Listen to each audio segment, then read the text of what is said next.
Welcome to the Colonial Downs preview show for Friday, August the 16th, right? I'm just going to check with you every day. Is that your question? Yeah, exactly. Pleased to be with you guys here. I'm Jason Beem. I'm the track announcer. Merv Calvo, who is our track analyst and paddock host and stakes interviewer. How did that bunch of stakes in a row, that got a little crazy. Yeah, but fun crazy. Yeah, fun yeah, crazy. yeah. Good interviews. And Morning on Oddsmaker. Don't forget. Yeah, About beef. Just get with me on Twitter. Well, we talked about that in yesterday's show. I love the pre-race morning line discussion. I do too.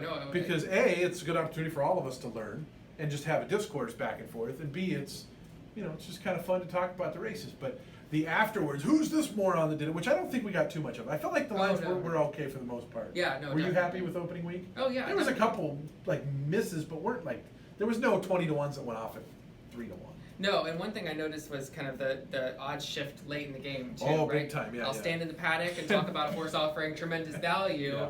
Walk out to the winner's circle and say, oh, there's no value. Yeah, well, and it's incumbent on us to tell players about that too. I mean, because the pools were good. We handled over $1 million each night. I think we did 1.5 on opening night, Yep. like 1.3 on Saturday. So the pools were good, but it's definitely not where the horse is going to open up at 8 to 1 and stay right around there. There's going to be some fluctuations, and if it is a race that has will pays, check the will pays because those are usually the best indicator. If it's the second race, you'll know. We don't have rolling doubles here, so you don't have that luxury all that often, which is particularly tough in the maiden races because a lot of times those double will pays will hint at who might take some action in the coming races. But Merv, we got 9 tonight, 2 on the dirt again, which is the story of the whole weekend. 2 on the dirt and the rest on the grass. And you ready to dive into it? Yeah, we start off with a 14-horse field. I know you love that. So far we haven't had any 14 horse. They've all had at least one scratch in it. I mean, obviously the odds of a scratch are higher in those, but. Yeah, and there might be a scratch here too. P-Soup has entered back, yeah, for Saturday. But let's just, where'd you start here? Well, I think we actually landed on the same horse. We did, which.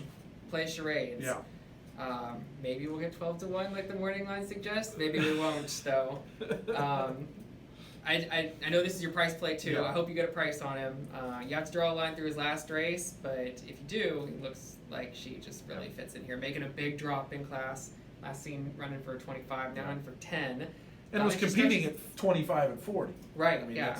And last time didn't run a step, gets back to a distance of ground I think that she's going to be more comfortable with here. Yeah, the oldest tout game in the book is to pick the long price in the morning line, and then when it gets bet down, you go, well, it was 12 to 1 when I picked it, which is a scam, and I wouldn't have done that, but I did think the horse would be at least a decent price. And what I'm looking for when I'm looking for a price, especially in a 14-horse field like this, is I don't want a horse that's going to get overbet, and there's just more places for the money to get spread around. Mm-hmm. So even if there's 4 horses I think are total toss, I mean just no shots. Between the 4 of them, they might take a few $1,000s in the win pool and literally lead to your horse that you think should be 4 to 1. You like it at 4 to 1, go off it at 6 or 7 to 1. So that's the beauty of big fields is there's just so much area to go around. But yeah, play charade is definitely my price point. I thought you could make a little bit of case for the entry, at least on the 1A. I thought Nanny's Treasure, just because I thought the horse had been pretty much sprinting the entire way, and I thought maybe. Sometimes with these cheaper horses, they get closer to the lead and they get brave. And I thought maybe if this one stretching out, because it was pretty close up last time, going through it to 22 at Gulfstream, which that is, Gulfstream sprint turf races, those horses can run even at the bottom. So I just thought that one, if it could be on or near the lead, could get a little bit brave, breaks from the middle of the pack, and could be another interesting price. Speaking of Gulfstream, I'm a big Lily Kurtnitz fan, and she's got one in here, Sunset Summer, I liked a lot. Yeah, I was also looking for prices in here too. I took a long look at the 6 Rose Hay All Day. Declared a non-starter last time out. They were trying to get her going long on the grass, so gets another chance to do that. Didn't think she ran all that bad in her debut at the $16,000 level. 6 furlongs on the dirt. They obviously want to get her on the grass, so I think you'll get a good price on her. She did come out of that race where she was declared a non-starter and worked out 2 days later. So. I just think she's very interesting in here. I think a lot of handicappers struggle with visually tossing out a race like that. They see, literally, even though it was considered a non-starter, like they just see a non-finishing effort, and like it just doesn't register in the brain, and like literally nothing, the horse. Well, I guess not starting is is a bit of an issue, but, go back and watch. Was it did the starter have a hole on it? Did the gate not open? I mean, there's multiple different reasons, but I just think it's important to really be able to, and if you have to, put the pen over it, and, because being forgiving for bad last time efforts a lot of times is where your price comes, because people are so recency biased. Yeah, well, and that's why I think we'll play charades, maybe offering a little bit of a price as well, because to use that horse, you do kind of have to draw a line through his her last race. I think Gone Skiing's going to get a lot of support off two very, very consistent, strong efforts. Mm-hmm. Did you have that one anywhere in your wheelhouse? I didn't use it in my top picks, but I did think that she was going to take a lot of money off those two recent races. I also took a look at Sea Candy as well, just much better speed figures on the grass, and I thought interesting was 6th, but placed 4th last time. So I guess there was a double disqualification. Double DQ in that race. Yeah, I thought there was a lot of ways to go in here. Miss Antonella is interesting to me. Safi Joseph, who the horse was training before, is a very, very good trainer in South Florida. But Gerald Brooks is a very good trainer as well. And so his horses didn't really fire all that well opening week, but only 5 starters, so it's not like they were. Like he was an 0 for 10 kind of thing. But I just thought a lot of ways to go. My long shot, my long price play in here was the 2, but I thought my big bomber was the horse way on the outside, Waft. 0 for 15, I know, but the horse has been in the money 8 of 15 and has a couple decent efforts. You have to go back to Evangeline to see a few of them, but even last time was 3rd, best of the rest kind, and God, if you're going to be 30, 40 to 1, what the heck? At Fairgrounds too, those races come up tough. Yeah, so, well, the state breds at Fairgrounds I feel like aren't that tough. The law breds. I don't think that was a state bred. Well, some of them were. Yeah, you're right. The last, or the one that's on the page there for you, yeah. 5th place finish for 30,000 at Fairgrounds. And, I don't know. That was my bomber. Your selections in race 1, Merv? Went with the 2, 6, and 3. Race number 2, it's on the main track, $8,000 non-winners of 2. I often talk about non-winner of 2 land. It's a place where horses can get lost, can get stuck, and can be for a long while, and there's a few of those in here. Some that have been lost for a while. Quick Hatch, 1 for 26, been a non-winner of 2 land for a while. Rangers Coming, 1 for 46, been in non-winners of 2 land for a while. 1 for 38 on Scarlet Lane. In this type of race, I'll almost exclusively just look for the horses who have the least amount of racing and the highest price of those horses. I think the 1 is going to get a lot of support because of that, coming off of a win. To me, the 3 was maybe the price alternative, but this is a tough race. Yeah, tough to figure out. And I did exactly the same thing you did. I went with the 1, and I took a look at the 3 just because they're coming off wins, right? They've won most recently. Succeed Quietly, the 1 coming in from Parks off the strength of that win. I just thought, for me, an easy first place selection in here. I did take a look at the 2 in here, Quick Hatch. Showed a little bit of energy 2 back at the $14,000 level, so was running against tougher. I know that was on turf and gets back to dirt here, but I was just looking for some signs of. You have to. In races like this where there's not a lot of good form, you have to get creative. Yeah. I mean, you really do, because something creative has to happen for some of these to win. In fact, the person I'm staying with here in Virginia, he said to me, Jason, Merv made a horse that's 1 for 46, 9 to 2, and I go, the horse hits the board a fair bit of time. I said he very well could be 9 to 2. I think he might float up a touch just because that 1 for 46, but his speed figures fit. Yeah. They do. And same with the 2 and the 5. Both their speed figures were kind of the best in here, really. But, they just don't like to find the winner's circle. Are we forgetting the 7 at all? Good barn for Phil Schoenthal, Sheldon Russell. Really bad effort last time out. But if you go back a little ways, there's some okay efforts. Even against the $8,000 one, 3 starts back was okay. Yeah. 4th out of 5. Maybe it's just because there's 5 horses. It looks better because it's finished 4th. Yeah. It struggled with the start in the last couple. Maybe with a cleaner break, gets into the racing action a bit earlier. Those are some of their better starts. You're going 1, 2, 3. 1, 2, 3. Let's turn the page, Merv. Let's go to race 3.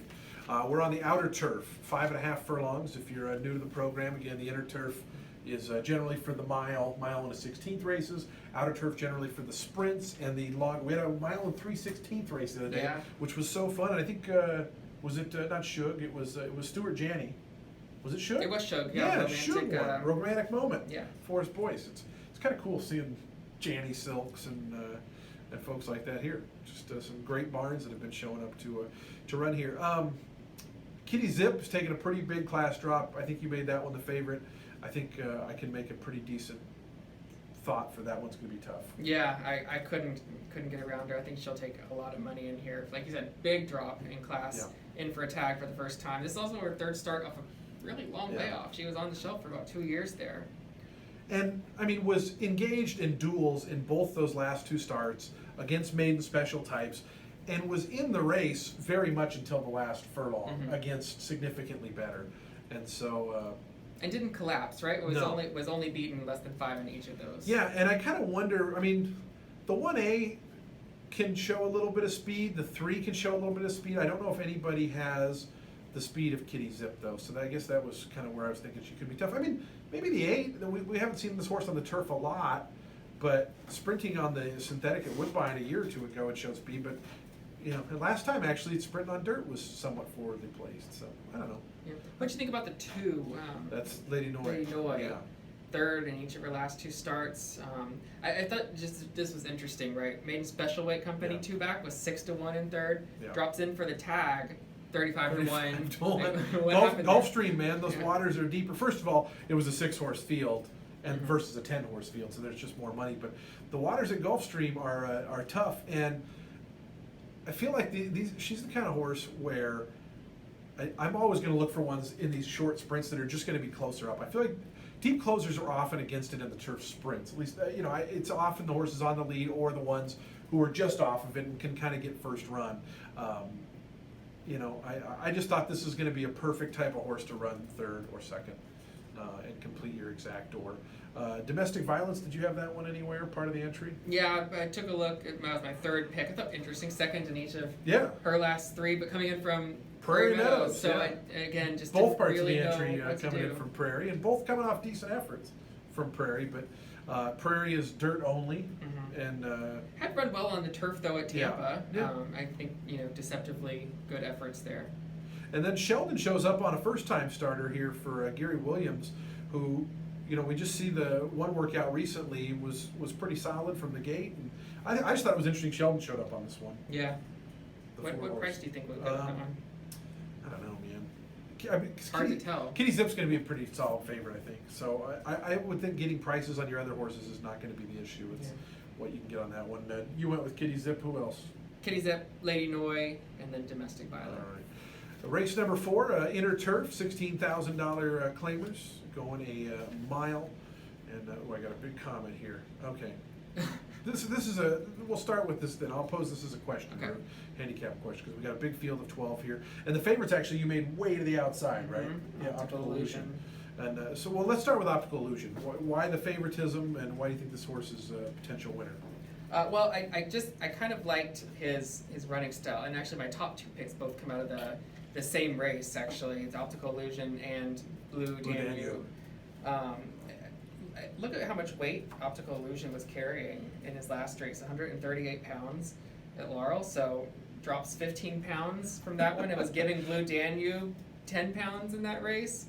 I think these 2 are going to be your 2 favorites, but even though Blue Danube got the best of Optical Illusion last time, I think there's reason to believe that Optical Illusion's gonna get the better of him this time. I want to go look at the condition of that race, because you're only allowed to be +7 is the most, right? That's the most you can be over on a horse. So if you weigh 125 and your horse is 115, you can't ride that horse unless you drop 3 pounds. I wonder if it was maybe a claiming price for weight thing. We've seen that sometimes, where, you know, for every 2,000 you go up in claim price, you add 2 pounds. The horse had run against not jumpers, but at like some smaller track under 155 pounds 3 starts back. So yeah, figure out the condition. Yeah, so Lord knows what's, and I don't even know where GRM is or what that is. I was thinking it was jumps, but it's 1.5 miles on the soft course, which doesn't feel like jumps. So I don't know what is going on with Optical Illusion, but there's some weird stuff going on there. To me, it's a lot of good reasons to avoid that one. I'll tell you the question I wanted to pose. It was for the number 3, I Feel Good. The horse hadn't run much at all, like not doing well in any of the races. The debut was okay, but all of a sudden last time, stretching out on the turf, which is what we're doing today, was pretty prominent throughout and ran a good one at 20-1. And I feel like every once in a while, like I said earlier, or maybe I said it yesterday's show, I forget, but sometimes these cheaper horses, they get up close and they just get braver, and a lot of the ones from the behind just don't have a lot of heart, so they're not closing in. I wonder if people are going to play this horse off that last effort, and whether it was just a lucky, hey, I was close up, maybe it was the blinkers going on, and maybe that's what they're going to expect again. But to me, it feels like maybe it's one that might take a little money and maybe one to avoid. Yeah, I thought it was, he moved up on with the blinkers, right? Yeah. Got into the race early. I think we'll take some money off the strength of that. That's race. what I think you're gonna get 20-1 so, again. yeah, so that's why I'm thinking if people do bet this one, you know, what are the odds of it running good? And maybe it does, but like I said, if at a shorter price, I'm always willing to leave those ones alone. Did you have this, I'll Make You Famous, the 7 anywhere in your consideration? 10-1 on the line. The only reason I bring it up is because the two grass efforts back at Gulfstream Park were both decent, 3rd and 4th. 3rd only 4 1/4 lengths behind, 4th beaten 9, but had kind of a bad trip that day. And they've been running on the synthetic up at Presque Isle, hasn't been running all that well. I know that the prevailing thought is that synthetic and grass are best of friends, but I do think they're still different. And I thought this one, if it floated up at a big price, could be a little interesting for Olaf Hernandez, whose name is just fun to say. I didn't use the 7 I'll Make Famous, but I think you make a good case for considering it. I did look at the 9 El Rojo for a long time. Is jumping in class, but off a really decent effort, I thought last time, was 2nd, beaten less than half a length. Was the 1 to 2 favorite in there, so I did burn a little bit of money. But I just thought getting back to the grass stood a big chance. Did run on grass 3 back, was only needing 2 legs. So I thought maybe fit well in here. We got to see if that Gerald Brooks barn heats up, because the numbers for the year are very, very strong, but opening weekend, a goose egg, so we'll continue to watch that. Race number 5 begins our 12% takeout pick 5. Very excited about that. And we're back on the main track for this one. 6.5 furlongs, a new distance for this particular race. I was kind of in love with Ore Pass a little bit, who just seems to love a fast dirt track and hasn't been running on that. I mean, you look at his fast, dirt track record, it's very, very good, and yet at some point they decided this was a turf horse, and he's never hit the board on the turf. So I'm happy to see him back on the main track. And with Olaf in the irons Fruits too. of Olaf, yeah. I looked at the 6 Colonel Pike in here, just dropping from open claim to this conditioned claim, so kind of a big drop coming in from Churchill. We know that Churchill Shippers won 6 races on opening weekend. Yeah. First off the claim for Vance, who has But he claimed it 2 for wins. himself. So I had a big question mark on that, because literally it says claimed from Gary Tussey and Thomas Vance. Gary Tussey's the owner. So I'm wondering was it claimed and did they buy it back? Was it claimed and it was voided? We have to call somebody and find out. But and very well. If they did buy it back, though, that could be a positive signal, right? It could be the horse didn't run that well that day. Maybe the other guy said, "Hey, if you want this horse back, I'll give you an extra couple hundred to get him out of the barn." But Vance is literally for 2019, 46 to 90 days away. First after the claim, shipper, positive ROI in all of them, for like plenty of stats. And so, hot here, right? Yeah. He's already got 2 wins here Yeah. on opening weekend. Yeah, no, Colonel Pike had a lot of. I judge my selections on who I highlight the most, and there was the most yellow marker on that horse. I also put Manolete, or Manoletti, I need to figure that one out, as kind of my, every race I want to at least find somebody I think could maybe light up the tote board, because I want to get rid of one favorite at least, and and get somebody with a price in, because 2 or 3 favorites, you just can't make any money doing that. This horse has been pretty terrible the last 3 starts, but it's Gulfstream Park. Tough competition down there, and if you just go back prior to when it was pulled up, the horse was actually, would be a monster favorite in this race. Literally look past those last 3 races, and this horse is running 89 Briz numbers, 86, 83, would be a monster favorite in here, but obviously something happened when it was pulled up. Like right about here, Yeah, right? yeah, That's exactly. where something happened, And he so, hasn't run a step yeah, since he then. walked off, but he hasn't been the same. And so my thinking was, this is a pretty big drop. He was running against optional 12 allowance types at Gulfstream. Maybe if he's just better or something happens, he can wake up. But he was at Gulfstream working just a week ago, so this is obviously new to him. But I just thought as a price play, maybe he's maybe he can turn things around. And I think the 4 has got some ability too, Cobe. Yeah, I thought he was maybe the best speed in here. I thought Cliffs of Malibu was very capable of going with them early, but I thought Cobe was the one that was going to hang around a bit longer. 2 Malibus in this race. Yeah, burned a little money last time at Charlestown. Don't like to really use Charlestown losers coming in here, but I thought the race 2 back was actually really good. 5th beaten just 4 lengths at the 12.5 level at Laurel. That was on the grass, but he was wide. I mean, I watched that replay actually. That was because I went back to watch it because I wanted to see how Dave Rodman pronounced the name. And well, he was and the horse was involved for a little bit, but then got off. But this race is back on the dirt, and you look, he's been more involved in dirt races traditionally than at least that turf effort. Mm-hmm. So, I would guess the play for him is to be up close and personal, and there's not a ton of gas in here, really at all. No, I thought Cobe was going to go early. Yeah. I thought Cliffs at Malibu. He went early 2 back, right? Yeah. He did have some nice splits in there, but it doesn't always go. But there's no true speedster in this Mm-mm. race at all. So, and going 6.5, it's very much a sandwich distance, right, between the straight out 6 sprints and the 7 kind of more relaxed, longer thing. And our 6.5 literally starts straight across from the finish line, so it's not like it's coming out of a big chute or anything like that. So I always wonder mentally if riders are maybe going to move, because they're just, there's not turns like this on the dirt track anywhere around here. And so I wonder if some of the riders maybe get going a little bit premature and forget that even midway on the turn, you're still 3.5, 4 furlongs out. So would you give a benefit to riders that ran here for a few days rather than? I mean, Once there's only or been, not, well, for the dirt, there's only been 2 races. That's true. But we've seen both come from off the pace too, so maybe that's it. 6th race, Merv, you made the entry very low on the morning line. This was kind of funny because we just had this conversation before we came on air, and I said, Merv, these were both monster long shots in state-bred stakes races 5 days ago, 6 days ago from when they're going to run. And I thought, why on earth did he make them 6-5? And then I looked at the rest of the field, and there's really not much there. And so I want you to explain why. That's exactly right. 6-5. I mean, I don't have a tremendous amount to add to that. Boondoggle was only beaten 4 lengths by Elusive Mischief. Yeah, Elusive Mischief's good. Yeah, it was a state bred, but Elusive Mischief is pretty good. Ian Wilkes' horse.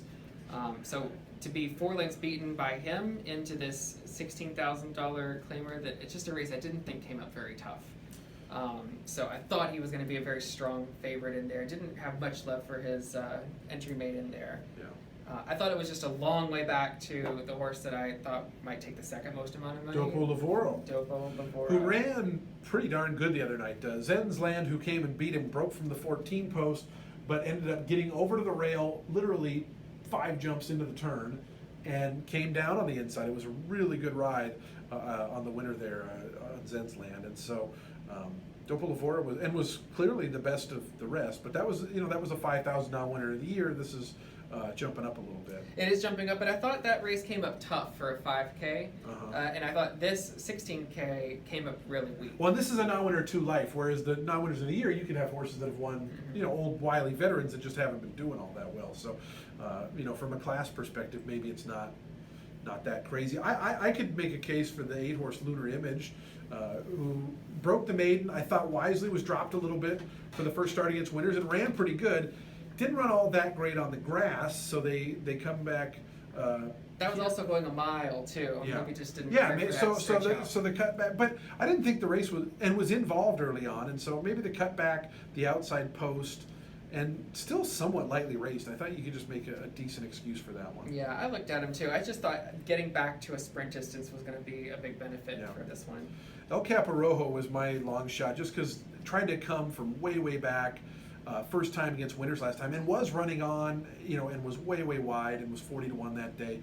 So I thought, maybe could, if is able to get a little more into the race early, could be a decent long shot.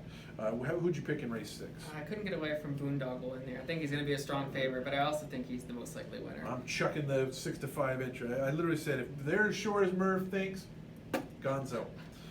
7th race, Merv, we're sticking at that 5.5 outer turf race, but this race, a $10,000 non-winner of 2, so a little bit of a lower claiming price, but again, that non-winner of 2 condition, and seems like there's always a lot of non-winner of 2 horses out there, and we got 14 of them here. Yeah, big field. I actually went with Penny Rose in here, who raced against non-winners of 3 last time out. So was running a little out of her conditions and ran well, was third. I thought that was a good race too. I got a white face. There was a I thought ran well in there. So it's not a drop really, but getting back to non-winners of 2, I think is going to be kind of it's a little sneaky. I don't know how many people are going to notice that. Yeah. More people that watch this video, I guess. I'd like to get 6 to 1 on her, so I thought she'd offer a little bit of value too. I'm real curious to see the betting, if any, that the 13 takes, Janny Dancer, just because it's been away for 2 years, but at the time was running at Saratoga, winning at Saratoga for maiden 40, and then running a decent 4th, only beating a length and 3/4, and so I have to think some people are going to think, hey, okay, granted this horse has been away for 2 years, granted it was, Patrick Reynolds' barn, and now it's in the barn of David Bork, who we don't know a whole lot about, but man, if the horse is, the works have been okay leading in, and if clearly the horse has some ability, so I'm real curious to see. I don't know if it's one that I endorse necessarily, but one that I'm very curious to see how it plays out. Yeah, I didn't know what to do with this horse on the morning line. I was talking with Jill Byrne about it, saying, look, this horse hasn't run in 2 years. Yeah. Like, but some people are going to bet the horse. I think you're right in the sense that you played it as though somebody's going to bet the horse a little bit. A little. Oh yeah, there'll be some money, but I could see even being bet down to 5 to 1. You just never know. What do you make of the Rail Runner, Midnight Crossing, coming out of a 3rd place finish? Was trained by a pretty high percentage barn. Goes to the Brooks barn, who actually hits at the same 21% percentage as Dilla DeVico, the last trainer. But the last effort was kind of the first good one in a while. Yeah, much improved, and takes a little bit of a drop in here too, right?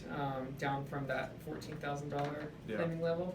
Yeah, I liked her a bit in here. I'm a Michael Sanchez fan. He's off to a hot start, Yeah. 3 wins. I just think he's a good young rider. I met his agent, Joe Hampshire, who was a great rider for years in New England. Joe's just very excited. Michael rides for a lot of those Uptown Charlie Brown syndicate horses at Parks, and they have some good runners. In fact, he won the Grade 3 victory ride last year at 60 to 1 at Belmont.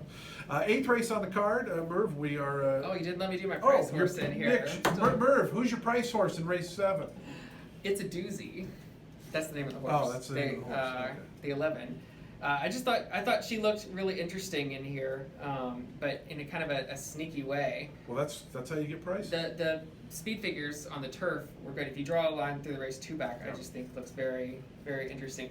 If you look at her comments, gets off to a bad start frequently. I just feel like if she can get a better start, I know that's maybe wishful thinking, but if there is a better start, I think she stands a big.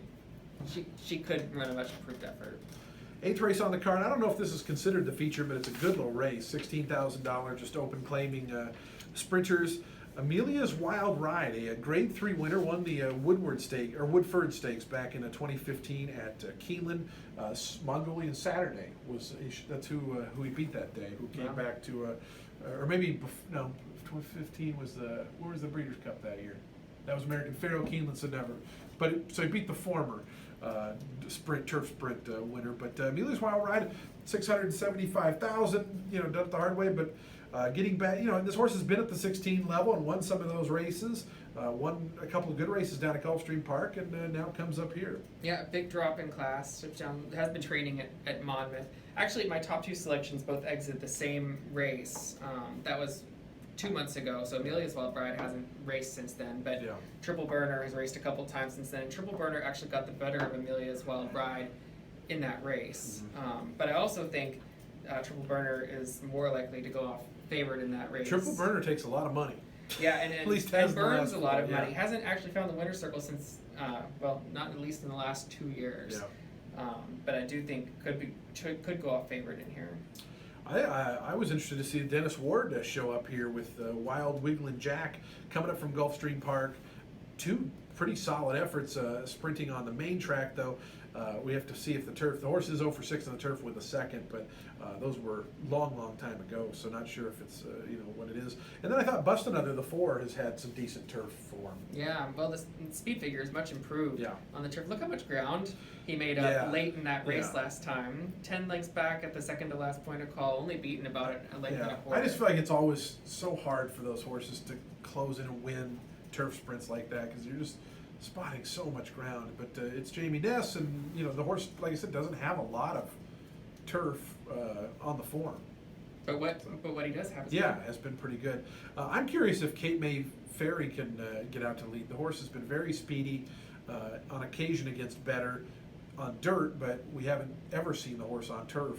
So I'm real curious to see if that one is able to perform, because the trainer's pretty good dirt to turf, 14%. So. Yeah, and look at those quarters, 21, 21. 21. That's a fast horse. So, but there's Triple Burner and those type of. Triple Burner hasn't won much lately, but those are 3 pretty damn good races in a row that horse has run. Merv, your picks for race 8? 1, 8, 4. I thought they were being nice, Merv. The 9th race, only 12 in the finale on Friday, as opposed to 14 I think we got on Thursday night for the finale. But race number 9, maiden 16,000 at a mile on the grass. And how'd you see this one? I liked it on the 7 Mine Runner in here, dropping in for a tag for the first time. Coming in off, it looks like a good effort in a maiden special weight at Arlington Park, beaten less than 2 lengths in there.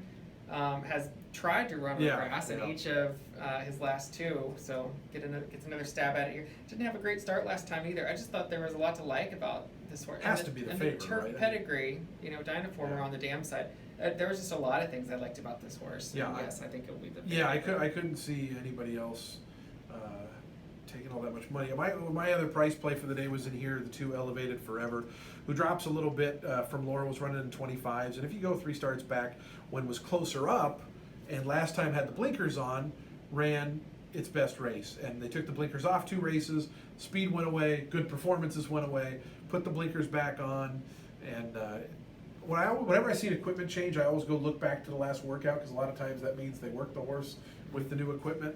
And I thought the 36-3 work was pretty strong. So that was, and Ruben Silvera showing up here. So that was my little long shot in this race. I thought there was a few you could make cases for. I mean, the 4 Leading Man is dropping quite a bit in class. Ham Smith's a very solid, long time Maryland conditioner.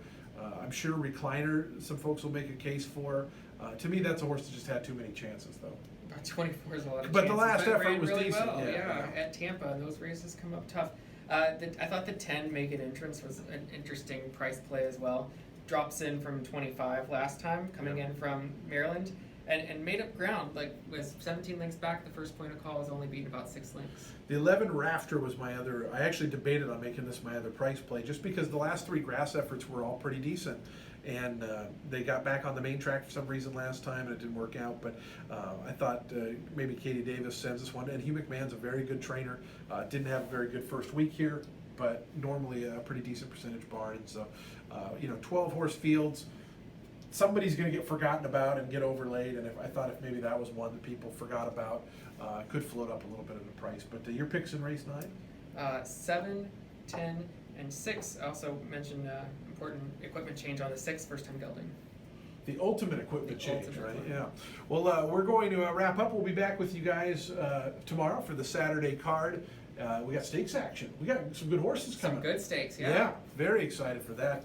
I got to say, Saturday night, the atmosphere out here was crazy. Yeah, electric. Yeah, big crowd on the apron, stakes races going on, inquiries. Like there was drama, there was excitement, and it was just even walking out of here. I mean, it was just a packed house. So real big thanks to everybody who came out. Thanks to everyone for tuned in. Like I said, I was convinced that if we would get more than 50 people to watch this, it would be a win, because I know almost nobody watches the pregame shows at most tracks because there's other tracks going on. Right. And Saratoga going on. So here. for all of you that tuned in, big thank you. We had some great feedback about things. We're trying to work on that. I'm trying to work on not looking at the thing. It's hard though. That's where all my PPs are. But Merv will do it again tomorrow. Right? Right. All right. We'll see you guys back Saturday.